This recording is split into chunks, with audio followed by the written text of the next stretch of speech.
Hey, and welcome to Late Night Tape 3. I know it's technically early evening, not quite late night, but I've got Rankin in a couple hours, so I decided, screw it, we're going to do something on this because by the time we get around to talking about this, it's going to be old news already. So, but like yesterday, Disney had a Disney Investors Day thing, and boy, howdy, we got a lot of information out of there. But recapping it all with me, I've got Ryan Payne here. Ryan, how's it going?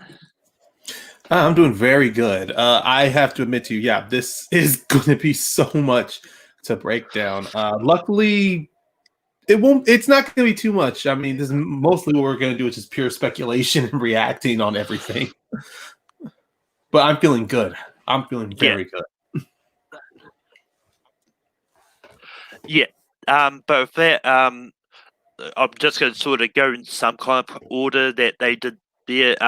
They started off by saying that in the next couple of years, they've got 10 Marvel series, 10 Star Wars series, 15 Disney Pixar animation series, and 15 Disney Pixar animation features all in the works within the next span of 2 years. Some of them are going to cover already today, so not going to talk about too much about this, but what do you think about all these series coming to Disney Plus sort of in the near future? Uh, that is really a lot. I mean, I didn't definitely watch that the investor video. I mean, that little thing that they were doing, but still, all the news that popped out, I am really excited. It really does look to me that Disney does look like they are getting ahead of this whole situation that's been going down with COVID. I'm glad that they're not just going to keep twiddling on their thumbs, waiting until one day everyone can just start going back outside to theaters anymore. So they directed their Yeah. attention to what they can build on, and that's the Disney Plus channel. I mean, the Disney Plus streaming service. And luckily, and hopefully, we are going to get some great things out of it. But time's only going to tell. Yeah. Um, But yeah, like off the bat, they announced that Raya and the Last Dragon that's coming out next year. It's going to be on Premier Access and theaters in combo. But it's the only move that they announced what's going to like everyone's going, oh yeah, Black Widow's definitely for sure going to Premier Access. Like, but what do you think of the fact they only announced only one movie that's doing this? To me, that it does look like a smart choice because with everything that's happened, especially with the Warner Brothers news, that they're going to do like a mixture of both streaming and theater. I think Disney right now they're doing the smart thing. They're just going to keep they're going to keep one hand. They're going to keep it's like putting one foot out the door while one foot on the inside. So it seems with Raya and the Last Dragon. I mean, it's a good family film, so this could be a way to help test the waters, seeing if this might work. I think they might do a similar approach with Black Widow as well. I doubt Black Widow is personally going to be on streaming because the build up to that film throughout the start of the year, especially with Wonder Woman 84. I mean, these are two films that, while most studios would love, especially myself, would love to see in theaters, I do understand why they have to hold that back. But personally, I think that we are going to see Black Widow in theaters. Raya the Last Dragon, it has my curiosity enough to luckily there's two drive-in theaters not that far from me. So I can definitely just drop in my car, check it out, and see, if it's worth seeing in a theater. Yeah, definitely. And as well as I think if they were planning to do it for Black Widow, they would have announced it yesterday as well. But I think because of the backlash of HBO Max at the moment, I think like we're not going to go too crazy with what we do decide to do that with our moves are going to theater. But yeah. And the other app-based thing that they kind of talked about is in February 2021, they're adding on to Disney Plus in the international markets this a star. It's called they call it Star, and that's going to be the adult oriented content stuff like Die Hard, Alien, Kingsman, Deadpool 2. And they have all said will be there. I know it's not going to pick you too much, but I'm going to be happy because it means So I've never seen Alien. I'm glad it's going to be on Disney Plus, which is weird to say. But yeah, and then a little bit later for Latin America, they're going to get a Star Plus, which I believe is going to be its own app. From what I've heard, which is going to have ESPN and all the adult content, which is interesting. And I think it's both that, and the reason they're doing that for the international size, I think it's because like America has Hulu and that, which has all that stuff on there anyway. So, Ryan, what are your thoughts about this for the international markets? I think it's a brilliant idea. I'm Malcolm. Most of the times we've talked, you have mainly said to me so many times you're not able to get access with Hulu, or at least some content from Hulu over for where you live. And I have friends who were stuck overseas, like either in London or I know my little brother, his wife is from Paris, and luckily they were able to fly back before this whole thing happened. But even then, just situations where people who are international overseas, through all this new content that was given to us here in the States that they couldn't get, having something for Disney to create an app for the international audiences, like I said before, is a great idea, because now they don't have to wait a certain time period for, let's say, something new to drop on Disney Plus for us in the States, and then they have to wait weeks on in their respective countries, knowing while we're dropping so much news and spoilers about, let's say, the newest episode of The Mandalorian, or when the Falcon Winter Soldier drops. They don't have to wait like all of us here. They can immediately get it around the same time as us. I mean, there's definitely, I don't know much more about this deal yet with this app, but if it's going to be something similar along with most of the US-based apps with content, I do think it is a great it's just a great opportunity. We no longer have to be like avoiding so many news sites, so many social medias. We don't have to avoid our friends going like, oh, did they watch this yet? I don't want to know this anymore. It could be like, I can watch this at my own pace. I can enjoy this. I no longer have to have, I don't think they use it as an excuse, but I don't need to have that crutch to where I'm unable to get access to this content. Yeah, definitely. And yes, and I think this is their way to get a lot of that Fox content that they'd brought previously that wouldn't have been a good fit on Disney Plus, but now they can put it on there without going, oh, what if kids see this? Because the way it's going to work is that you're going to be able to set an age limit on the thing, so that like you can go, oh, I'm 18 and older, and set it like that, and then if anyone younger tries to access. But anyway, going along, they then talked about FX on Hulu, or talked about FX shows. No. I don't know. Yeah, I don't know. It's still close to the chest right now with Disney. I mean, there's good and bad stuff to take. I know, like you just said, Disney, they're allowing some of the stuff like Deadpool, Die Hard, like some of the adult content to be on Disney Plus. At the same time, the fact that they have bought Hulu, I thought Hulu could have been the perfect avenue for Disney to take all the adult contented shows, not vulgar or anything, but just more shows that are dealing with heavy adult content issues. Like lately on Hulu, the newest show, Happiest Season, that deals with a lot of very adult content, or at least some issues that would seem more geared towards adults, into what Disney would clarify, not for children. Like I said, Disney, not us. And even now with Marvel shows like Hellstrom that's coming out on Hulu, that seems like it would be a perfect channel, a perfect category to put that content there. Yeah, but you know, that I'll go along the announcement anyway. But anyway, so they announced for FX. They sort of talked about the shows Only Murders in the Building, The Dropout, Dope Sick, and Nine Perfect Strangers series. They previewed that. We didn't get to see what the preview was, so they only talked about it. I know all I remember is Only Murders in the Building is going to be Steve Martin, Martin Short, and Selena Gomez in a TV show together, which could be interesting. They announced that Handmaid's Tale is getting a season 5, and that's before season 4 has even been dropped. It's Always Sunny in Philadelphia is getting 4 more seasons, making it the longest running sitcom of all time now. Suck it, Seinfeld. And then they said that like the shows The Old Man, American Horror Stories, Reservation Dogs, and Why the Last Man are going to be FX exclusives, and they're going to be coming next year. Um, there's going to be a TV series based on Alien, with Ridley Scott attached to produce, and Noah Hawley is going to be writing it. And there's going to be a TV series called Shogun. Any of those that excite you, in that bunch?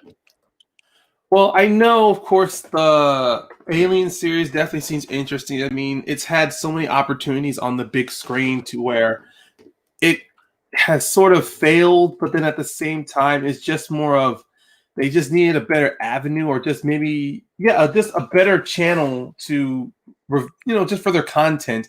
Maybe having this as a TV series, or at least maybe a small miniseries, can help really bring back the elements that the original Alien film, maybe even the second Aliens movie gave us. The idea that out in space, like there's these unknowns that we're unaware of, and of course, I respect with Ridley Scott what he was trying to do with Prometheus and Alien Covenant. This idea of man trying to play God, and then its mistakes of playing God having been reverbed through. I mean, the idea of just playing God, creating creatures, trying to create something that is beyond your control, and unfortunately how it spells doom for everyone out in space. Maybe we can get a better storytelling like that, a better avenue in a series.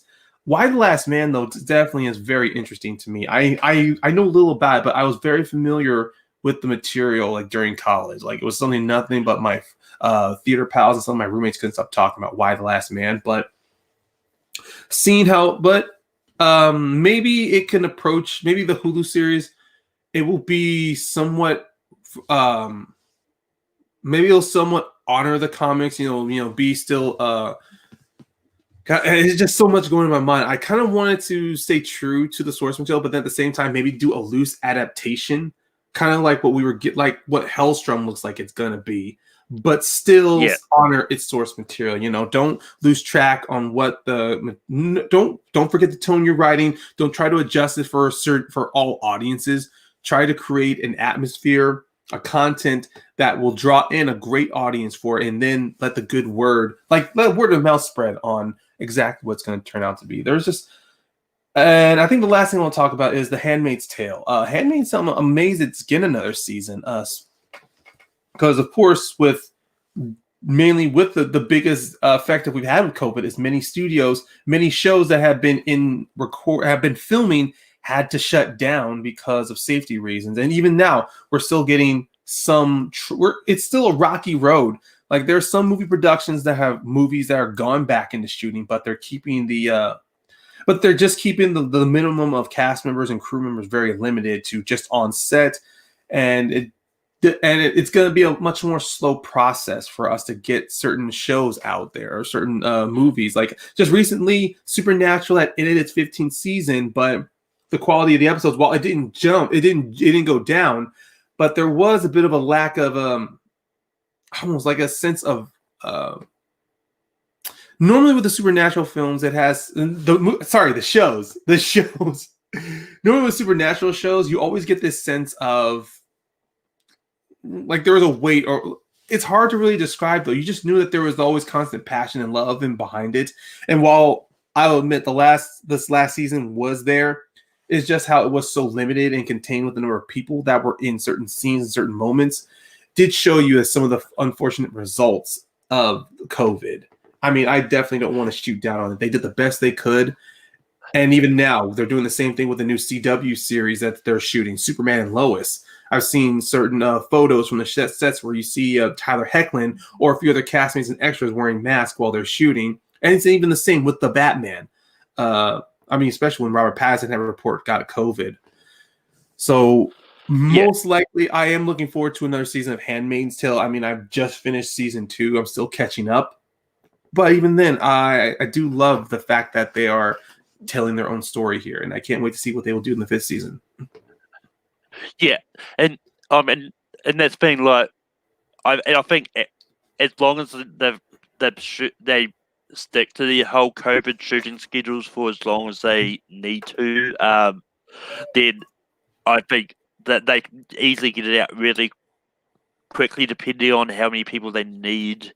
Yep. But with that, we move on to something I know you're really excited for, because Lucas Arts that came next. So the first thing they announced was that The Mandalorian season 3 is coming in December 2021, and then they also announced that the two spin-off series that has been rumored a long time earlier in the week, we are getting Rangers of the New Republic and Ahsoka Tano. What are your thoughts on all the Mandalorian news that sort of came out? Well, it felt obvious to me after the first season of The Mandalorian that there may be possible avenues to tell spin-off stories, regardless of what characters were drawn to us. Because to me, Star Wars, the most of the stories that we've had on like actual film and television have all been focused mainly within the core region of worlds within the Republic space. So the Clone Wars, they were able to they tapped into it with the whole battle of the Clone Wars taking out in some mid-rim worlds or outer world regions. But with The Mandalorian, we finally got a pure look on what life is like in the Star Wars galaxy in the Outer Rim. And I loved how every place in the Outer Rim, it was all about people just trying to make a life, just trying to live and get by. Some places were dirty and seedy, other places were like very tranquil, and then you had some that were in the middle to where they turned a blind eye to certain acts in order to just make a way with what they're doing. And the idea that the Empire, remnants of the Empire, is trying to maintain whatever sense of power they still have out in the galaxy. I kind of like the idea with the Heroes of the New Republic, because it does seem to me that we may get a spin-off of New Republic maybe encountering remnants of the Empire trying to rebuild of what's left, and then it falls on the New Republic being out in areas like the Outer Rim, having to maybe be all lone gunslinger, having to maybe take this out on their own. Because my favorite thing from chapter 12 of The Mandalorian was that the line that I forget the rebel pilot's name to Cara Dune. He says that there's something happening out here in the Outer Rim. The core worlds don't believe it, but we do. So something like that of Heroes in the New Republic can possibly touch on of course, something that George Lucas have tried very hard to do in the prequels, the idea of politics in this world. How does the core world react when someone from a star pilot from the New Republic says, "Oh, there's still Empire out here"? How would people from the core world of the Republic react? Would they want something like this squashed, or will they turn a blind eye and go, "No, the Empire is dead. We don't want that anymore"? And then it just falls to them having to, like I said, be the lone gunslinger, having to go out on their own, maybe gather resources, kind of like what we saw with Cara Dune. She was made a marshal of the New Republic.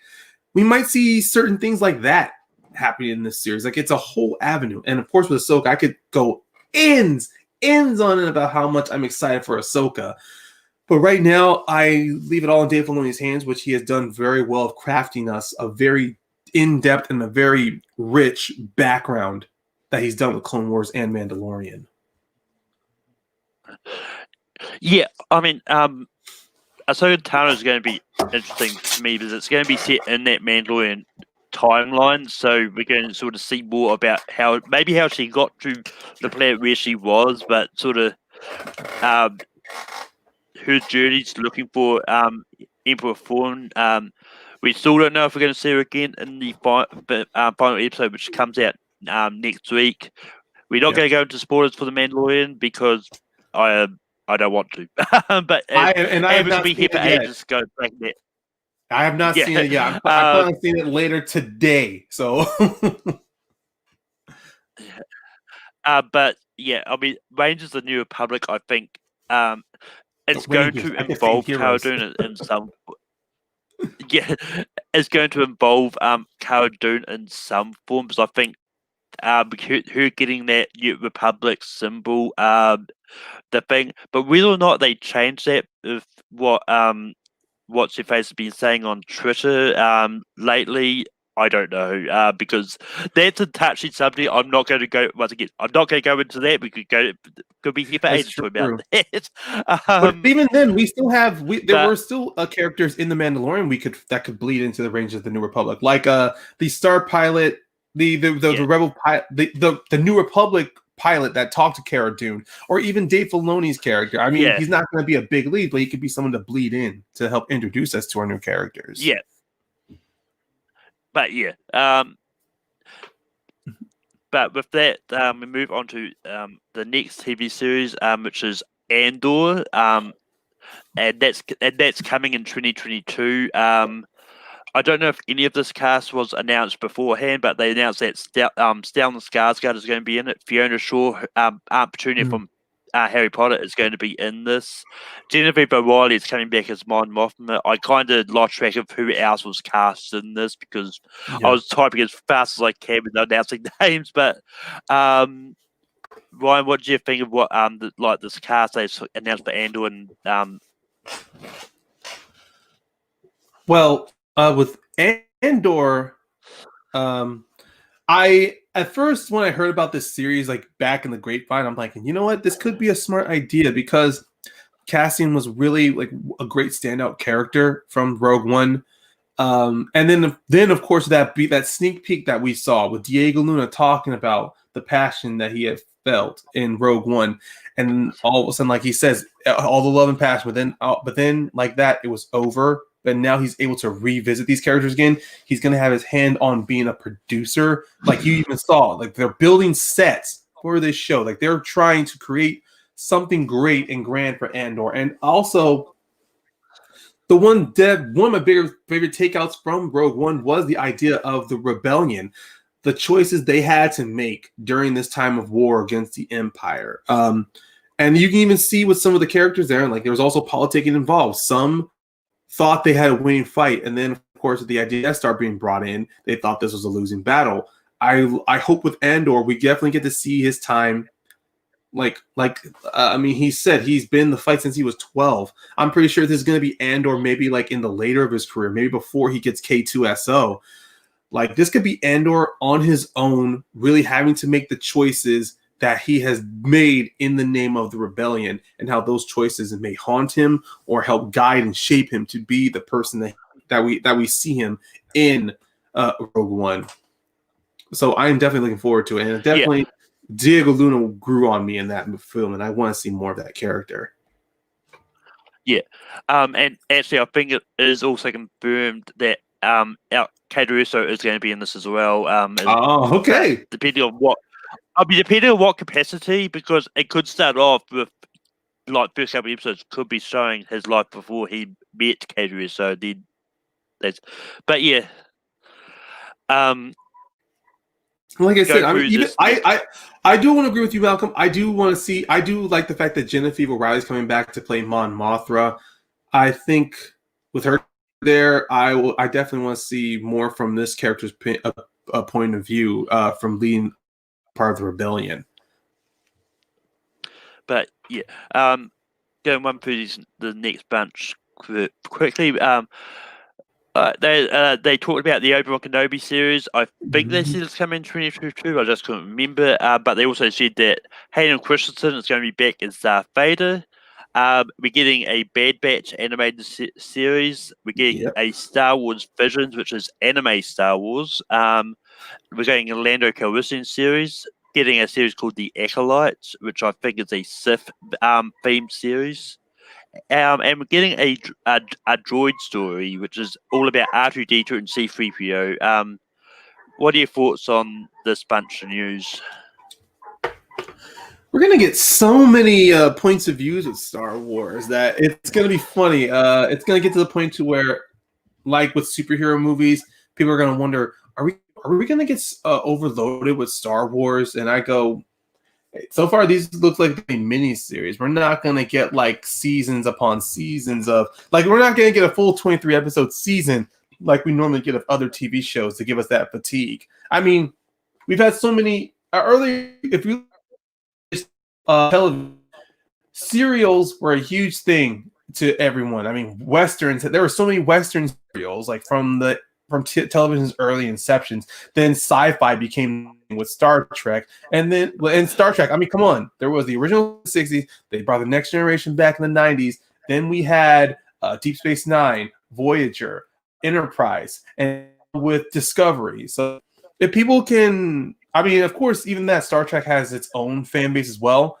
But even then, I think with Star Wars, we're gonna get something that we should have gotten in the beginning that we had from the Legends material, different perspectives of the Star Wars universe. Now, Acolyte definitely a little interesting. I can't speculate on what we're gonna get, but of course, the name Acolyte definitely does relate to Sith as well, because Acolyte was normally a title of a Sith before they were given an apprentice title from their master, especially in Legends material.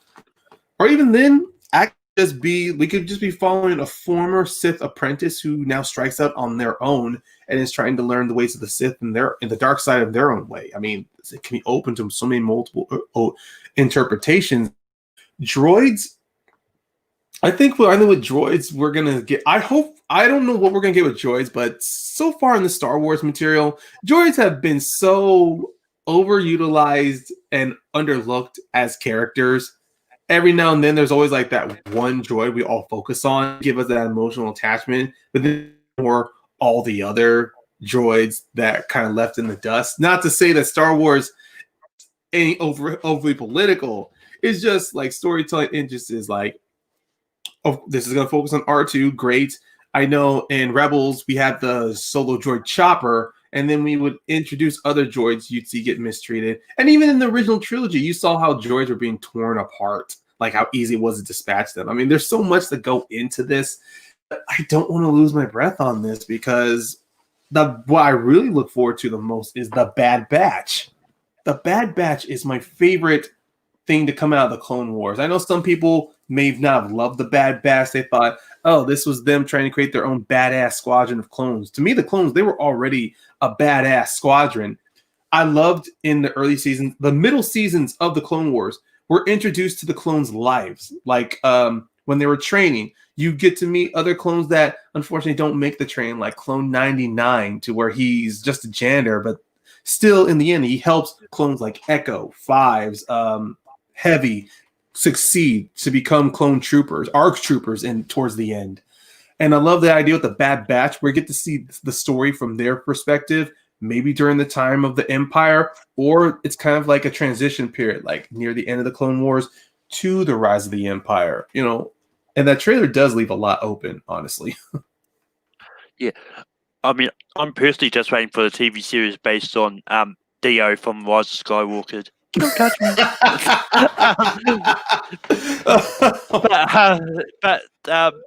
but no, yeah, like I'm not up to date on the Clone Wars, so I really don't know much about the Bad Batch, to be honest. They were introduced in the last season, season 7. So there's no huge backstory. They're in for 4 episodes and then they're out. So you can watch season 7 of Clone Wars and learn everything about them. Yeah, I mean, a lot of these series that were announced is like, okay, I'm going to watch them because it's Star Wars. I mean, the one thing I found interesting is they didn't really come to say who's going to actually be playing Lando in the Lando series. They haven't. I mean, I'm hoping it's Donald Glover, or depending, or if it's going to be set after Rise of Skywalker, it's going to be Billy D. Williams. But I'm really don't know. It could just be they haven't nailed anyone down yet. But the one thing that I don't know what to make of Hayden Christensen coming back as Darth Vader for the Obi-Wan series, because like I know a lot of people are going like, oh, they're going to come together. We're going to see them seeing each other again. Like, I don't know if what's going to happen. I don't know if I want that per se, because it kind of does. Well, to me, it will take away a little bit from the New Hope being like it's been ages since I last saw you conversation and it's one of those ones that if it's going to be show like Hayden Christensen Darth Vader maybe looking for Obi-Wan, but finding him just as he's left the place, then I will be down for that. Just because anything with Darth Vader, I'll be happy for really. But Ryan, what are your thoughts on Hayden Christensen being back in Darth Vader? I personally like the news because long story short, Hayden Christensen, I didn't personally hate him in the prequels. I know looking back, you kind of want to hate his performance, but now and then when you really break down or talk to actual Star Wars fans who look at the material, Christensen was not a bad part of the whole thing.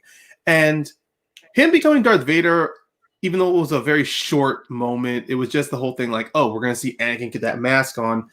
Even then, he's a very good physical actor. Like, he's very good at emoting. So with him as returning as Darth Vader, I think we make it a good opportunity of moments, maybe see how Hayden Christensen is able to do like good at physical acting. But if not, I think with Christensen in Obi-Wan Kenobi, it could be one of those situations to where Obi-Wan's on Tatooine during his exile, and let's just say Christensen appears as a part of his subconscious, a specter of his subconscious. We see him as Anakin first, and then maybe during the series, Obi-Wan learns of who this Darth Vader is, and he knows the name is familiar. He's like, wait a minute, what? I thought I killed him. Because in Obi-Wan, he learned the name of Darth Vader from that hologram recording of Anakin and Palpatine. So he doesn't know exactly what Vader looks like. So to him, we could just have Anakin as Vader in episode 3 of the Star Wars trilogy. And then possibly maybe whatever episode he gets to see a hologram recording of what Darth Vader looks like. And then we get to those situations where Obi-Wan is again being tortured psychologically and spiritually by his own subconscious. Yeah. I mean, I think the series, from what I've heard, gathered, is going to kind of show sort of Obi-Wan Kenobi showing how he decides to sort of maybe showing the point of where he decides I'm going to not go by Obi-Wan. That's when I'm going to change his name to Old Ben and show that transition. So, but that's not the only thing Lucasfilm talked about. That they talked about that the Willow series is coming in 2022. They talked about Indiana Jones 5, saying it's going to be the last movie in the Indiana Jones series, and that's coming in 2022. They're doing a movie based on the book Children of Blood and Bone, and then Patty Jenkins is directing Rogue Squadron, which is scheduled for 2023. What are your thoughts on this batch? Unfortunately, with Children, Blood and Bone, I'm just not that familiar with it. I know it's based off of a novel, obviously, from the small news I read about it. But the fact that Taika Waititi, behind this whole thing, I do look forward because Taika Waititi, he has done a very great job at crafting and creating great stories, rather if it was adapted material like we see with Thor Ragnarok or with original content that he's done, like Hunt for the Wilder People and What We Do in the Shadows. Taika Waititi, and especially what he did with Jojo Rabbit, which was based off of Jojo Rabbit, based off of another adapted material. So with Taika Waititi behind this whole thing, this is going to be something very fantastic to look forward to. I will definitely get a chance to watch that. And Rogue Squadron, we've gotten so many games on Rogue on Starfighter pilots, like Rogue Squadron, later with Star Wars Squadron, even the old Star Wars games where you get to play as a Starfighter or a TIE fighter. I think finally with an actual story about the pilots within the Rogue Squadron, it's so interesting. It really gets my blood boiling, especially as a Star Wars fan. Like really excitement. No, just like before, more perspectives, different points of view without in the Star Wars universe that's outside of the whole Jedi and Sith battle, where the Mandalorian slowly touches on. I mean, it is mainly a world without Jedi and Sith, But I would love to see the idea once again, like with Cassian Andor, hopefully with Cassian Andor and with Rogue Squadron, this rebellion that believes in that not believes, but maybe uses the idea of the Force as more of like a motivation to keep for morale, for to boost morale, something to get behind. But in the end, I really have no idea what's in store here. But I do trust Patty Jenkins. She does great work, and I will not. She has really not disappointed me with her work, whether it's Wonder Woman or if it's with any other film that she has done. Yeah, I will correct you a little bit. Children of Blood and Bone is not a Taika Waititi movie. It's not. It's separate from Star Wars altogether. Okay, I'm sorry. It's just one article yeah. I remember reading. It said I just saw Taika Waititi connected to it, and then it continued with Children, Blood and Bone. Yeah, no. The reason I left him off for it, they just sort of said that Taika is still working on a Star Wars movie. They didn't really go into much detail, so there really wasn't much more to say about that. That thing that they talked about there. But yeah, for me, Patty Jenkins coming into Star Wars excites me because I love what she did with Wonder Woman, and her coming in to do a Disney Star Wars movie is something that I'm really interested in, and I know Garth is probably excited about it too because he's friends with Patty Jenkins, I believe. But story with Patty Jenkins. Oh yeah, definitely. But yeah, it's going to be interesting because I don't know if there's a Wonder Woman 3, but depending on when they want to get Wonder Woman 3 done, there could be Warner Brother has to wait a while until Patty Jenkins free to do it if they want to keep him on. Yeah, I mean, as a director, she has to keep working, and she can't just wait until to see the results and what's going to happen. Exactly. No, that's for sure. And for me, Indiana Jones 5 being the last movie in the series is kind of partly because I think they want to have Indy end out on a good note, but it's also one of those ones like how many other times have they said like this is going to be the final chapter of this character and then done something later on? I look at you, Saw franchise, Final Destination. But I am kind of upset with this whole idea, honestly. I don't like when people want to try to create the last chapter or the final the final chapter or the last note of a character's journey. I like how some stories can just end on a certain chapter of someone's adventures and still leave it open to interpretation. That's why I still love The Last Crusade, because it's not ending Indiana Jones' journey. This is just ending his battle against the Nazis again. But this time in Last Crusade, he's reconnected with his father. He knows what he has now. And of course, Crystal Skull is take it or leave it. But I did like how even at the end of Crystal Skull, even though they tried to do the whole we're going to push it off to Shia LaBeouf for a carry-on, still it was Indiana entering a new chapter in his life, being married to Marion Ravenwood. Now, yeah, would I prefer to see a fourth Indiana Jones maybe 10 years afterwards? I mean, hey, I was still learning to crawl when Last Crusade came out. So if I was around that time, I would have preferred maybe if they had done a fourth one, it could have been done sometime in the 90s when Harrison Ford was at the peak of his career. Because during that time in the 90s, he was in 2 Tom Clancy movies. He did Air Force One. I mean, that was a perfect time to do a fourth Indiana Jones movie. But, Harrison, he either wants to do a project or he doesn't. You can't change the dude's mind. So hopefully this is a good project. Hopefully he was convinced for this project to be part of. Yeah. Then next up, National Geographic took stage. I didn't take a lot of notes on this because I really wasn't that invested in National Geographic stuff anyway. But I know that Chris Hemsworth is doing a show called Limitless. The next National Geographic Genius scripted series that they're doing is going to be based on Martin Luther King Jr. I hear about that. And they've done a series on. Already they've done a series on Einstein, Picasso, and Aretha Franklin.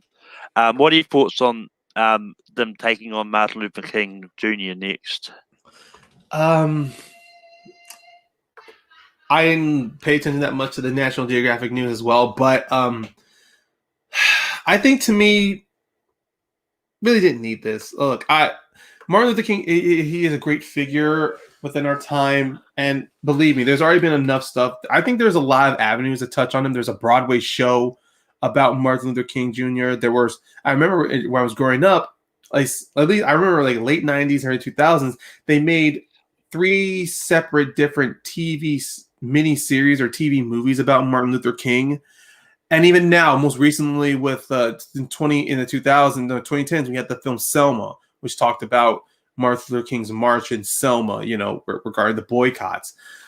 I think to me, if they are going to do a Martin Luther King series, maybe make it something kind of like a documentary series. Like I said, I haven't read much into it, so I don't know exactly their plans. If it's going to be kind of like they're going to touch on a period in Martin Luther King's life where where it's going to be a period piece film, or will it be a docu-series to where they'll have people, people talk about their experiences during the Civil Rights Movement, or those who were inspired by Martin Luther King? Like, it's really left up in the air. But to me personally, I feel a documentary series is a better approach than try to create another period piece or period drama. Yeah, I don't know on the much about these Genius series either. I know that I believe there is some scripted elements involved because Albert Einstein was played by Jeffrey Rush. That's right. Antonio Banderas played Picasso, and Cynthia Erivo played Aretha Franklin. So she also played Harriet Tubman in that one film. Yeah. So I think they're going to do something like this, similar to this, to cast someone to play Martin Luther King Jr. I don't remember if they announced if there is someone to play him yet, but let's see. But anyway, next up we had Disney on the stage. And the first thing they kind of showed us was the trailer for the Mighty Ducks Disney Plus series, The Game Changers, which is set to come out next year. Ryan, did you have a chance to catch this trailer? Or what do you think of it? Mighty Ducks? No, I didn't catch the trailer. I know there's a lot of Disney stuff to go over. I mean, I recently just saw trailers to some of their Marvel stuff, which I know we're going to talk about later on. But the Mighty Ducks, I'm actually intrigued for a series. I love the trilogy of Mighty Ducks films. They hold a special place in my heart, especially as someone growing up in California that never saw snow in the 90s. Something like those hockey films felt to me they were like the kind of like what in Star Trek terms, that's like the undiscovered country of sports for me. Like playing in so many different sports like soccer, baseball, basketball, even the time like tennis or so, like stuff that I could play on the ground, but something like hockey to where that's like a whole new set of skills, a whole new area. That's one of the reasons why I gravitated to Mighty Ducks. But even then, the story was great. Emilio Estevez was fantastic. I think with the series, I hope with the Mighty Ducks series, it's going to stay to I really don't know what they're going to do with it. I mean, maybe they'll try to honor the previous films to keep it like it's a sports film about underdogs coming together, outcasts forming a team to overcome odds. And I even like the redemptive qualities in the movies with Emilio Estevez's character. So there's a lot to go into this series. Maybe a brand new avenue to where they're going to tell us a brand new story of how the Ducks coming together. But it's one of those classic tales of outcasts just becoming a family. So. Yeah, I will say when you get a chance, watch trailers. It does actually answer some of those questions you do have. Okay, that's good to know. But with that, they didn't really go into much detail on much of these other series. They talked about the Turner Hooch series, just reconfirmed that Josh Peck is attached to Star as Tom Hanks' character.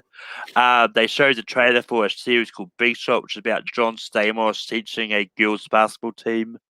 They talked about the Beauty and the Beast prequel series with Luke Evans and Josh Gad returning in their roles. They talked about the Percy Jackson series. They talked about They showed a trailer for a series called The Mysterious Benedict Society, and then apparently the Swiss Family Robinson TV series coming as well. What are your thoughts on any of those series that are coming? Back and forth. I may have grown out from a lot of the family stuff that Disney has done, but if there's anything like what I've seen with what Pixar has been able to do and what Disney was able to do coming back with some of their animated films, I will keep an open mind going into this stuff. I mean, this is kind of one of the areas where I have the least to talk about, but still, I will not say I'm not going to just turn a blind eye to this. I mean, hell, nowadays animated films are really hitting us hard with the stories that they're crafting. And from the trailer, I remember seeing of Raya and the Last Dragon. This looks like a very another, just like with Moana and Frozen and Tangled. It looks like it's going to be another one of those.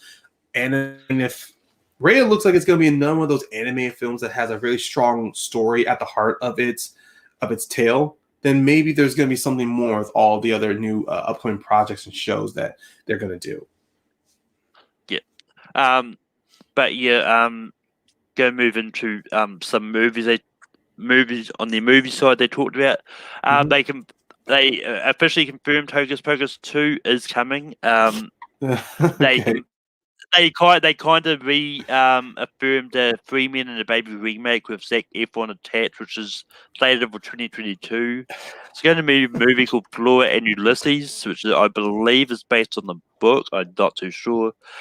Something I didn't know was in the works, which I really got mixed feelings about, is that they're doing a reboot of Cheaper by the Dozen with Gabrielle Union attached to it.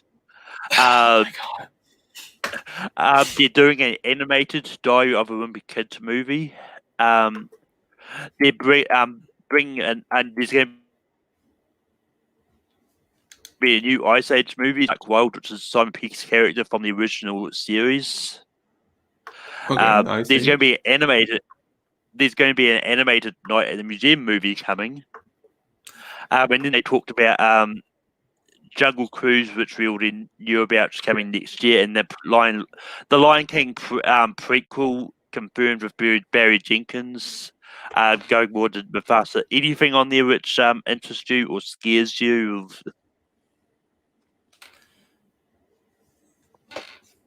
Hello?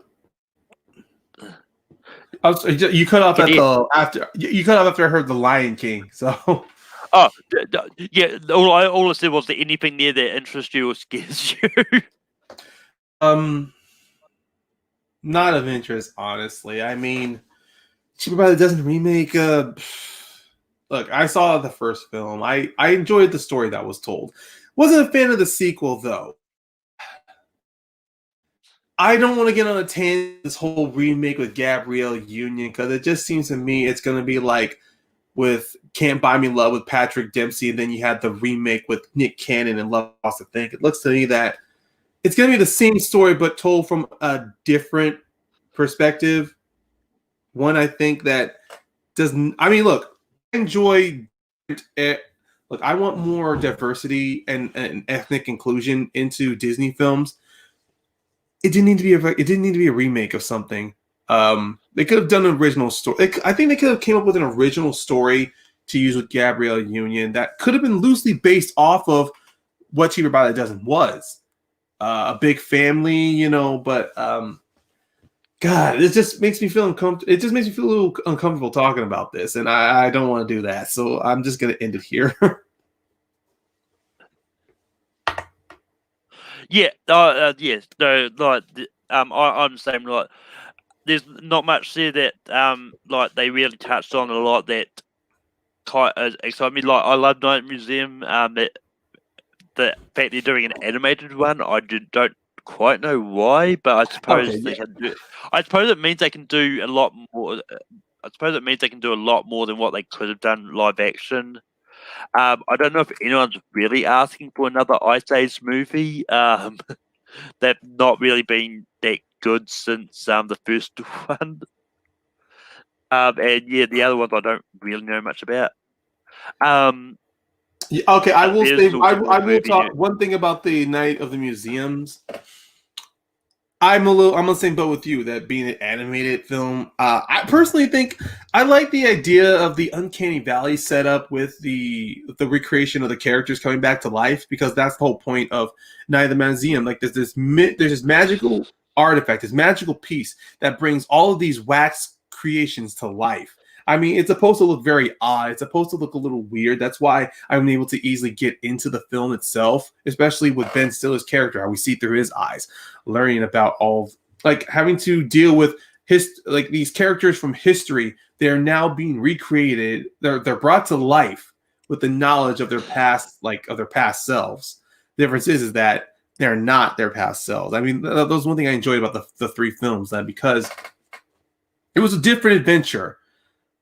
With it doing animated though, it looks like it's going to take away something. I think this is kind of one of those films I think can still work live action, despite on the limitations that CG might have, because you have that excuse that these aren't really real people, real creatures. They are literally just made out of wax, and they're magically brought back to life. And then what was the other series that they were going to do animated again? Diary of a Wimpy Kid. Yeah, Diary of a Wimpy Kid. That one, to me, I didn't get into the films, but it seems to me that it looked like that was a good avenue for that. I don't know. It looks like with animation, it seems that they're going to have more opportunities to take advantage of the material, because it is books, so they can maybe tell more stories with it in animation. Because to me, it looks like they're not continuing live action. I don't know how well the third one did. Maybe Disney just thinks they'll get more. They'll be able to stretch out more of the material with it on animation. Yeah, but yeah, moving along, they confirmed the cast for the Little Mermaid series, which is a movie that is coming. Halle Bailey is going to be Ariel. Daveed Diggs is going to be Sebastian. Mm-hmm. Javier Bardem is going to be King Triton. Jacob Tremblay is going to be Flounder. Melissa McCarthy is going to be Ursula.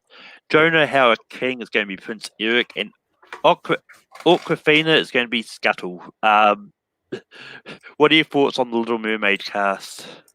I mean, it's a good cast, honestly. I guess it's really going to depend on how they're going to adapt with this story. I mean, it's a live action remake, so it might be the same tale as before, or it can be something, or the Little Mermaid can be something like what Pete's Dragon and Cinderella was. Loose, they were still the same adaptations, but they brought something new to the material. Because after what happened, what we just had with Mulan, with Beauty and the Beast, and with the Lion King, we need something. If Disney is going to do something like a live action remake, they need to do something that brings something new to the table. While Mulan, you did slightly get something new, but it's honestly, Mulan was pretty much just Disney writers not understanding the background of Mulan, the culture and the heritage. They just took what they thought it is pretty much just Western philosophy injecting itself into Eastern philosophy, honestly. So maybe with the Little Mermaid, since it's mainly talking about underwater, since it's a different world, we'll maybe get a better gelling of ideas into this remake. But so far with the cast, it's really interesting. Awkwafina as Scuttle, that got me. Awkwafina and Jacob Tremblay, though, those castings got me. Yeah, I mean, like, Melissa McCarthy has been rumored as Ursula for ages, and I'm really looking forward to see how she plays a villain. I don't want to incur the wrath of Rachel Sylvester, because I know she does. I know how she feels about Ursula being labelled as a villain. But yeah, but the cast is really exciting. But next up, they announced that they're going to do a live-action animated hybrid movie called Chip and Dale Rescue Rangers. Andy Samberg and John Mulaney are going to be the titular roles. I think they said Seth Rogen is going to be a voice in here somewhere as well. But what are your thoughts about a live-action animation hybrid of Chip and Dale Rescue Rangers? Oh God, this has been another one of those situations where live action and anime hybrids they go hand in hand. I know best examples like I mean the best live action hybrid I can think of can maybe be like Enchanted. Even though it starts off animation then transitions to live action, I mean it was still a good hybrid. There's also I mean, look, there's of course there's the Smurfs, there's Alvin and the Chipmunks, though. I mean, the Alvin and the Chipmunks actually stands maybe as one of the better adaptations, even though it's CG and not animation, but still you do get a blending of both of those, at least where people can digest that. Because then you have the Smurfs to where but with the Smurfs. Because with the Smurfs, it was mostly animation, but at the same time it didn't look like it was gelling with the live action. God, I want to pick this apart though. I kind of want to see good things coming out of this. As I mean, I did love Chippendale Rescue. I do love Chippendale Rescue Rangers. Love the TV show. Um, it's just really, it's just I don't know what to think about it. I've had so much time to gel with this, but still, I'm on edge. I kind of want to see something good, but then of course when you get the product, it's like there's always gonna be a part of you that's gonna maybe look at it and go, this doesn't feel right. Yeah, I mean, I know they talked a bit more about this, but my feed decided to sort of freeze on me and then cut out, so I missed a bunch of what they're talking about this actual thing. But Andy Samberg and John Mulaney as Chip and Dale, I think it's really a great casting. Like Andy Samberg has this really hyperactive quality that can fit in well with Chip and Dale's thing. John Mulaney was Spider-Ham, which is basically the same kind of thing. It's like he's got that hyperactive quality. So those in the cast is going to be interesting. But next up, they confirmed that Tom Hanks's Pinocchio and Robert Zemeckis' Pinocchio movie and Peter Pan and Wendy are both going to Disney Plus. Yeah. Also going to Disney Plus is the sequel to Enchanted, which is titled Disenchanted. And Amy Adams will be back as Giselle. What are your thoughts about those ones going to Disney Plus? And just like my thoughts with Enchanted, I think with Disney Plus, I'm okay with that because with Disenchanted, it can kind of feel sort of like a spiritual sequel, but then at the same time, it doesn't need to be given that movie theater sequel treatment to where everything needs to be bigger or better. This can, just like what the first Enchanted, be a character journey. I think this time with Amy Adams' character, because in the first one, we got with her being someone who's from an animated realm, having to adapt, living in the real world. Maybe we can do with something to where she misses the animated life, and it can be sort of like a reversal of fortune. But still, I don't know. I do love Amy Adams. I kind of want to see more of the portrayal she gave to that character in live action, though. But if we do see a bit to where it transitions from live action to anime, I won't be against it. This would be one film that's directly going to Disney Plus. I would be looking forward to. What about you?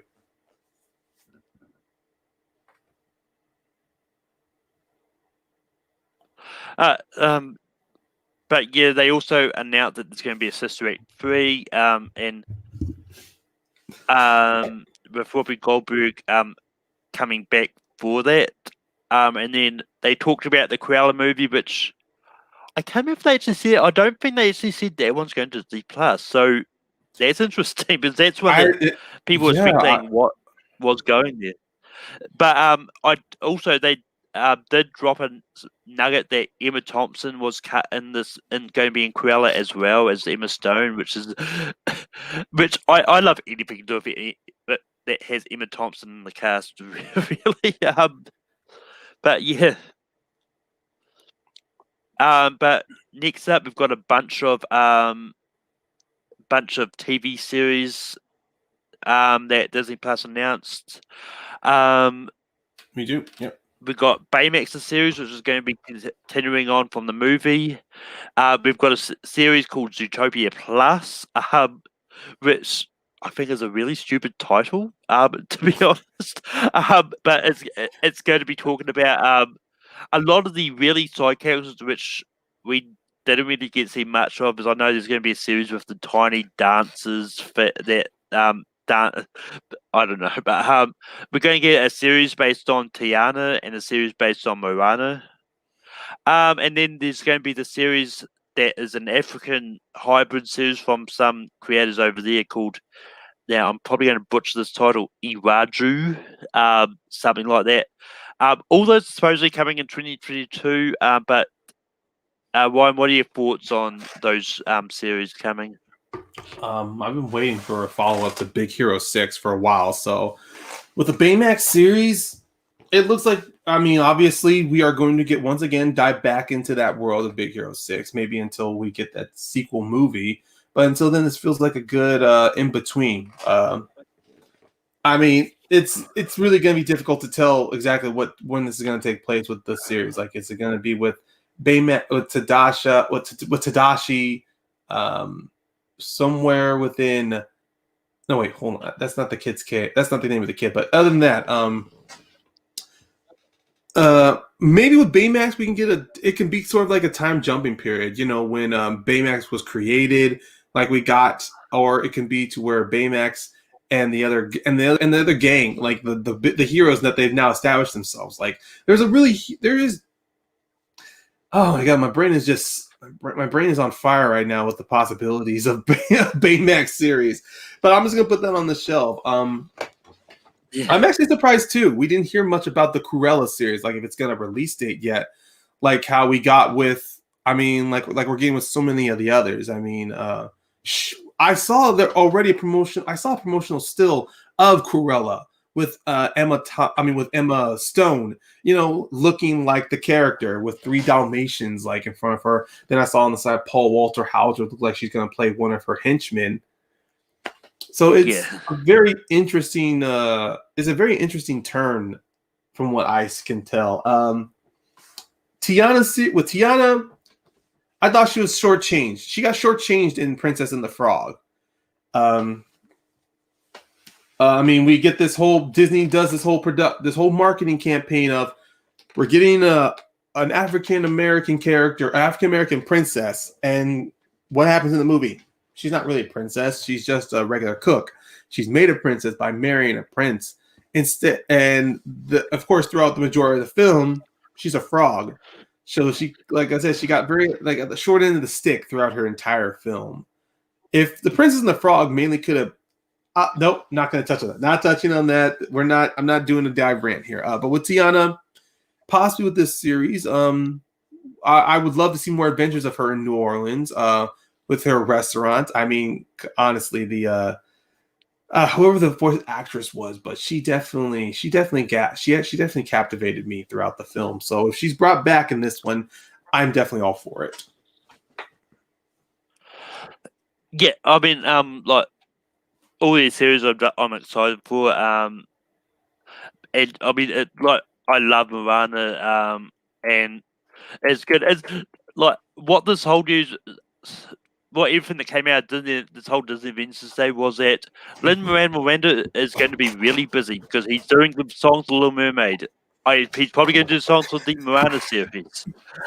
He's going to be doing the songs for this the movie I'm about to talk about now called Encanto, which is going to be it's coming. I think they've got it slated for fall next year, but not much is really known about the series. They kind of talked about it a little bit, but nothing much notable to sort of say about it. I think it's based around this family that's locked in a house or something. But yeah, but that being said, we're going to move on to Pixar, which dropped a few nuggets. They did a new trailer for Soul, just kind of reconfirming that it's coming out on Disney Plus on Christmas Day. They're doing a mini series kind of thing called Pixar Popcorn, which is going to be like shorts which are featuring various characters from some of the movies we've already seen. We're getting a TV series all based around the character Doug from Up. And what they said, like he deals with life like puppies, things, and then squirrel. So somewhere Caleb Coho is screaming for joy because we're getting a Cars TV series. There's going to be a series called Win or Lose. And then they talked about the movie Luca, which is coming next year. And then there's going to be a series called Turning Red, which is coming in 2022, which is about this little girl which turns into a monster when she gets embarrassed or something. It's something along those lines. I'm not too sure.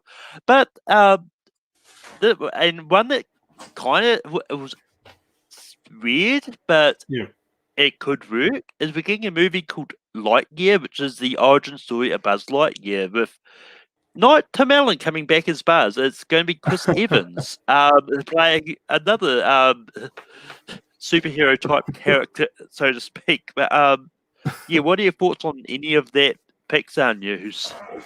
Well, I've definitely learned in the past that when Pixar, when they have a story they want to tell, they definitely have the right people. They always get the right people behind it to tell that story. And so far, these really look like very interesting projects, honestly. I mean, what Red Tail? What going red? Turning Red. Turning Red. Yeah. That looks very interesting. And from the brief stuff I came across in an article, yeah, it's about a little girl turns into, I think, what's called a red panda. That looks very interesting, though. I mean, of course, don't know what idea what the whole story is going to involve, but it definitely looks like to me it's going to tie into some mystical, maybe talk about something within supernatural origin. And Lightyear, I can take it or leave it, but there's a few people we know that's going to be excited that Chris Evans is going to be a part of this project. Mainly like Christina and Anthony, for example. Yeah. I think for me, out of everything that's been out of Pixar, I think kind of what does. I mean, look, Doug was definitely the best standout from Up. So if a small series about him, it's like a spinoff about just his days as a dog living with Carl, and we're getting appearances from Russell. That looks like it's going to be very interesting. And I don't know. I mean, yeah, those look like very interesting to me. And Win or Lose, that definitely Disney's going to do is take a stab at. I mean, Pixar's going to take a stab in doing a series around sports. So that looks very interesting. Never seen I mean, I've definitely seen cartoon series and movies dwell on the idea of using sports as like a background or kind of a key factor in plots. But the fact with Win or Lose, it looks like it's going to be about mainly just a sport. It's the whole thing is solely around a sport. I am intrigued because as someone who's played football and soccer and baseball in the past, I do know the I don't know, the personal journey that you do go through playing sports, like wanting to get better, always wanting to improve yourself. So I am interested to see what kind of perspectives we're going to get from that series. Yeah, I mean, as well, like a lot of these series, like Doug getting his own TV series, excited. Like I love like Doug from Up. Yeah. Like the other moves I don't really know much about, so I'm not going to try and do it. But Buzz Lightyear does excite me because one, I think what they're going with Chris Evans playing Buzz Lightyear is that this isn't going to be the same Buzz that is like it's going to be it's not going to be directly connected to Toy Story because from what I is going to anticipate is like Tim Allen is the toy version of Buzz, but this is going to be the story of the actual Space Ranger Buzz. Yeah. So this is going to excite me to see this kind of story being told because correct me if I'm wrong, but I'm pretty sure this is going to be the first time Pixar's going to have gone into outer space and actually done like a true space adventure type movie. They will, yeah. Yeah, so this is going to excite me. But we're almost done. We have brought hit Marvel now.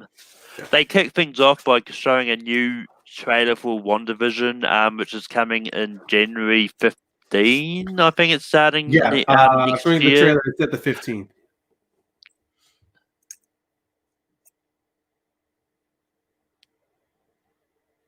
Yeah, and they said that like WandaVision is going to be directly connected to Doctor Strange Multiverse of Madness and Spider-Man 3, which did explain all the Spider-Man news we kind of got, but they didn't really touch on any of the Spider-Man news, funnily enough. Because I kind of thought, I was kind of hoping like we'll get some kind of confirmation of Spider-Man, like if any of the Spider-Man 3 news that are coming is actually locked in. So either it's not, or Disney felt like there was more of a Sony thing to announce anyway when they're confirmed. But anyway, they also kind of talked about Doctor Strange Multiverse of Madness briefly. They said that I can't remember the name of the actress, but it's Xolotl, someone playing America Chavez, who is a Captain America from the future, I think. But yeah, so America Chavez is going to be in Doctor Strange Multiverse Madness. What are your thoughts on that? I'm already excited for WandaVision. And this trailer did give us a little bit more of a taste on this show. Like, it clearly does seem to me that it looks like in the beginning we thought that this whole thing may have been, this whole reality that Wanda is in could have been something of her devise or her making, and it still can. But then, of course, from the small clips we saw, people were trying to reach out to her. It seems to me that maybe she's trapped into this reality, and it could fall into a situation to where she doesn't want to leave it, or it can just be to where, because those two separate trailers. One with Vision. The first one was Vision when he was approaching Catherine Hahn's character, and she does the whole "Am I dead? Why would you think that? Because you're dead." Seems to me that Catherine Hahn's character looks like she's going to be a very agent of chaos, an agent of chaos in that film, because that trailer did show that she has more of a lingering presence in the whole reality that Wanda is trapped in. And then also we saw little sprinklets of other supporting characters from the MCU, like Darcy Lewis. We saw a little sprinklet, and then a Randall Park's character. So this does feel very. The fact it's going to bleed into Doctor Strange didn't shock me, but then the fact that it's also going to bleed into Spider-Man 3, which is very interesting. It looks like Marvel found a new idea on how they're going to try to be more tying into everything with their new slate of films. It's no longer going to be. They still had that, but everything from Phase 1, 2, and 3 were all still loose. Like, they were still their own story, but they just had one extra tag at the end of it that loosely connected to it. This one feels like they're going to try now to do everything. This will tie in. This will tie in. It's a bleeding effect, literally. So I can't wait to see that. Yeah. And then we got a few more trailers. We got a trailer for Falcon and Winter Soldier. Mm-hmm. We got a trailer for Loki, and we got a trailer for the What If series. What are your thoughts on those three trailers? All three are definitely on the top of my list of series to watch. What If, that has been possibly one of my favorite things to look out for, because I love the idea with what ifs. Like, that is how you definitely tap into the multiverse there. You don't try to do this whole situation to where, like, everyone does a simple, oh, what if Captain America was evil, or what if this character was bad? No, you take characters and then you just add them, and then you just slightly tinker with it. Like, what if Peggy got the super soldier serum? And to be honest, the first Captain America, it also adds more legitimacy to that question, because you see Peggy Carter, she is her own person, and then her spin-off series, Agent Carter, as well. She is her own formidable character. So how would she have been with the super soldier system? And I remember from stills, Steve Rogers is still going to be a part of it. He's going to be the one to be the first Iron Man in that century. So I love that story. And then, of course, another sneak peek story we got, what if T'Challa was Star-Lord? And you saw that bit T'Challa taken from Wakanda by Yondu and made into this person. So this is a different. So I love how this Star-Lord's going to be completely different from Peter Quill's. And then another what if was oh my god, I'm trying to remember that trailer. I know we got a slight sneak peek on Bucky, and he encounters a zombie Steve. There was a definite no. There were so many different what ifs, but the two main ones that stood out was T'Challa and Peggy. Yeah, and I think someone said that there's going to be a what if Iron Man fought Sakaar or something like that. But there's so many shots in that trailer. It's like I haven't had a chance to go through it again just to sort of take bits and pieces out of it for what I think. Yeah, I don't want to overload myself on that. And then finally, the Loki trailer. Well, Winter Soldier and Falcon. That I'm definitely looking forward to. I can't wait to see this. They're definitely going to be addressing a world where Captain America is off the table now. And I like the idea of Falcon. He's trying to discover what kind of simple can he be, especially when we saw the character of U.S. Agent. The government has already created their version. So there's going to be a lot of conflicting stories happening here. There's going to be some There's going to be some interesting new characters, and of course the return of Helmut Zemo, who I think is a very, very overlooked villain in the MCU, especially in Phase 3. Despite everyone's opinions of him, he's one of the villains who I thought actually did work in that realm, in that story. But I can't wait to see how he's going to work out in this series. And finally, with Loki. It really looks to be Loki. He's obviously going to cause a lot of mischief and chaos, being a part of the TVA, and I do like this idea to where we might get a quick sneak peek on what he was doing before he got captured. I mean, this is definitely not the Loki from the current timeline. This is definitely the Loki from 2012 Avengers. So there's no redemption arc for this guy. So I can't wait to see Tom Hiddleston actually play the trickster god that we got a glimpse of in Avengers and Thor. Yeah, and it's one of those ones like in this presentation, I actually completely forgot that Owen Wilson was going to be in this series. That surprised me too, Owen Wilson. So, but yeah, next up, we got a featurette for the Ms. Marvel series, which they showed the cast talking about Ms. Marvel. Then, which kind of led into Captain Marvel 2, which said that we will be seeing Ms. Marvel and the grown-up Monica Rambeau, which we're going to see in WandaVision, both appear in Captain Marvel 2. I mean, that sounds like fun. Yeah. I'll go. Keep going. Sorry.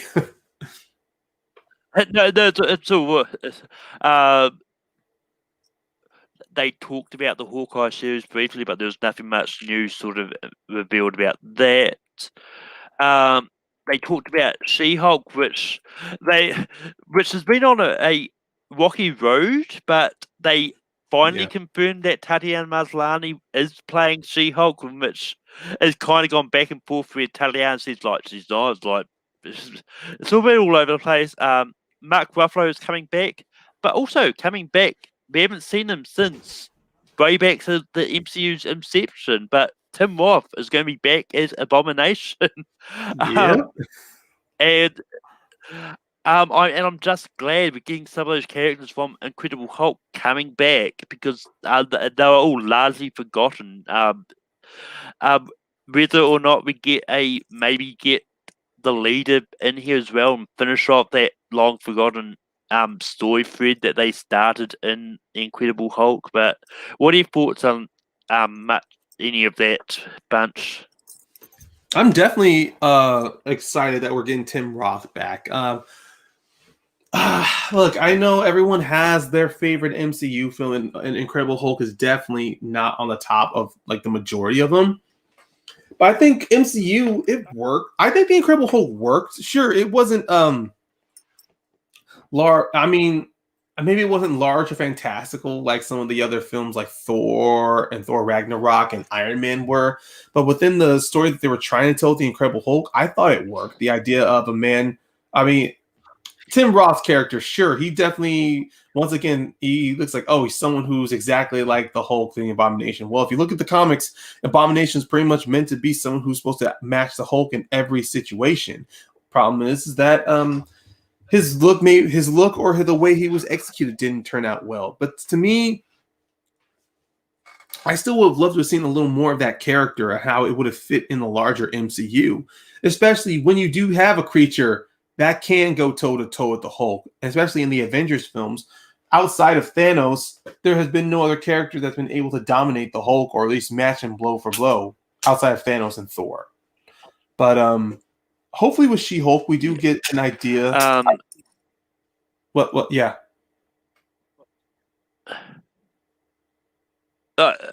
Sorry, finish your point first.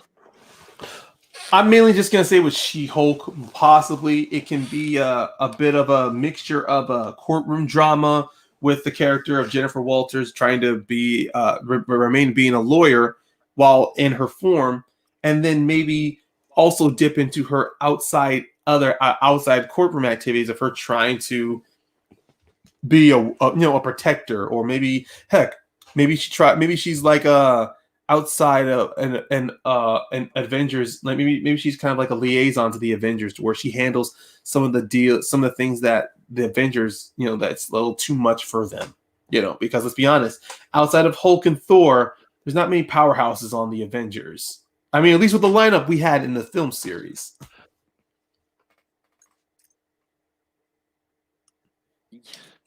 But yeah, we're on the home stretch now. It's just got a really quick bunch of things that were announced but not really gone into depth in. We're getting a Secret Invasion TV series with Samuel L. Jackson and Ben Mendelsohn coming back. We've got an Ironheart TV series with Dominique Thorne playing Riri Williams, and what I'm kind of hoping is that's going to mean we're going to get Robert Downey Jr. as the AI Tony Stark, which is all connected with that character. But that wasn't confirmed. That's just my pure speculation on that. We're getting a TV series based on the iconic Iron Man story Armor Wars with Don Cheadle's War Machine at the helm. We're getting a holiday special for Guardians of the Galaxy, which apparently is going to be filmed on the set of Guardians 3.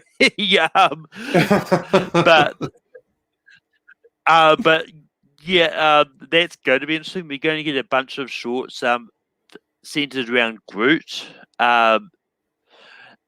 Christian Bale is going to be in Thor: Love and Thunder playing Gore the God Butcher. They talked briefly about reconfirmed Blade that is happening. They gave us a subtitle for Ant-Man and the Wasp, which in my opinion is really stupid. It's Ant-Man and the Wasp, Quantumania. But Catherine Newton is going to be in the cast. I don't think they said who she's playing. They talked about Black Panther 2 and the fact that they're not going to be recasting T'Challa. It's going to be kind of saying Black Panther is the mantle, but it doesn't have to be T'Challa under that hood. So and then they announced that the director of Fantastic Four is going to be John Watts, who did the Spider-Man movies. What are your thoughts on this last batch of news that came out? There, once again, a lot to wrap my head around. The Secret Invasion storyline, man, that obviously with Captain Marvel, and from what we saw with the post-credits of Far From Home, this is definitely going to be a twist on the Secret Invasion storyline, just like how Civil War was a twist on the Civil War comics. And I think that's a good thing because, look, I like Ben Mendelsohn. I like how we're going to get him not being very too villainish with his character of Talos, and the fact with Nick Fury, I do like how this is going to step on another side of him, because after Winter Soldier, clearly he was busy. And when we saw it Far From Home, he's been very, very busy. So I like how I hope Secret Invasion is going to help explain those gaps between when he officially declared himself dead at S.H.I.E.L.D. to where he's now moving forward to building up, most likely reconnecting with the Skrulls.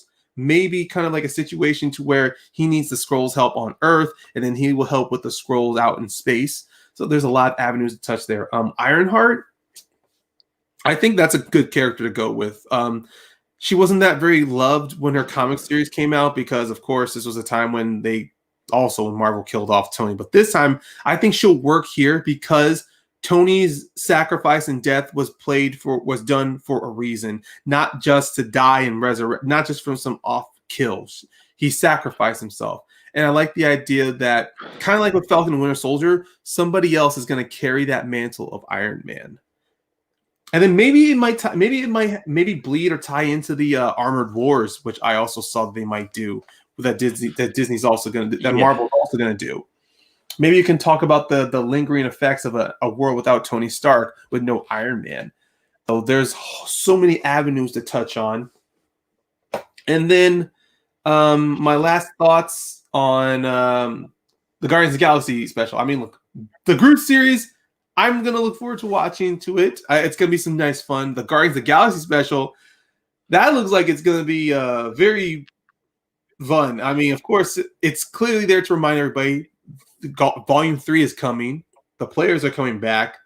Maybe Gunn maybe that special will be for Gunn, like teasing us what to expect, or it's going to be just kind of like Star Wars Galaxy, just a behind the scenes look of them putting the works together, them doing a roundtable, of them talking about their love of these characters. Otherwise, so far, there's nothing on Marvel that looks like it's bothering me, honestly. I mean, really looking at that list, there is nothing that Marvel has that's really throwing me off, and I'm looking forward to it.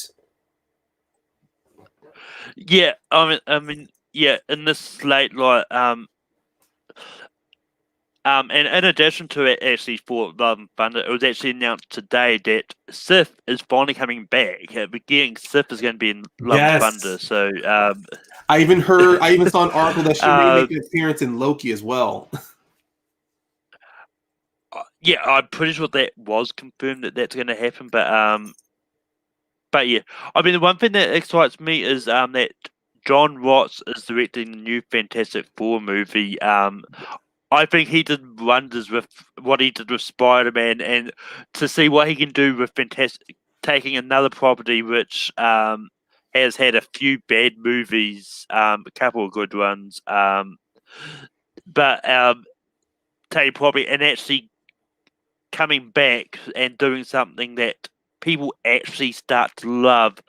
I mean, at this point, I've got all the faith in Marvel of who they choose to direct their movies because, in my opinion, they really haven't made much of a misstep. I mean, For the Dark World was a stumble, but I still enjoy the hell out of that movie. Yeah. Like, maybe my least favorite, but I don't really hate. Yeah. But yeah, that's it for sort of everything that was kind of announced at Disney Investors Day. So Ryan, where can people find you online? Everyone can follow my Twitter, Caramel Payne. Just go on there. Sometimes I will just send out tweets or I will share other stuff I'm a part of. People can also check out my YouTube show, Mount Schmodown. If you guys are fans of the movie Trivia Schmodown, just go to our channel. We do player profile breakdowns of movie Trivia Schmodown competitors. We're taking a break this week because with the Spectacular coming up, my co-host and I are going to be a part of a pre-show breakdown, a pre-show, like a preview / breakdown or like building up to the Spectacular on the Let's Get Ready to Schmodown's channel. We're going to be airing like around at 10 Pacific, 10 a.m. Pacific time. You know, we're pretty much going to be breaking down, previewing the matches coming up, giving our base predictions, but it's going to be a lot of fun. Just go to the Let's Get Ready to Schmodown YouTube channel tomorrow, Saturday, 10 in the morning or like 1 p.m. Eastern for all of you out there. But check us out. It's going to be a lot of fun. But yeah, and you can find me on Tape 3 in a little bit, actually, because Rankin is also on today. Me and my panel will be talking about top 12 directors of the 90s. So that's going to be really interesting. And you can find me all over the place on Full Metal, on Tape 3. I pop up all over the place. I'm actually competing in FPTL on Sunday. I'm teaming up with Jackson Latner, and we're taking on Joe Farrelly and Jonathan Knowles. So it's that's going to be interesting. And that's directly before Classic, so I'm going to be making sure they stay on time. Love you, Tony. But yeah, and with that, we're not on Zoom. We're going to Zoom in here anyway.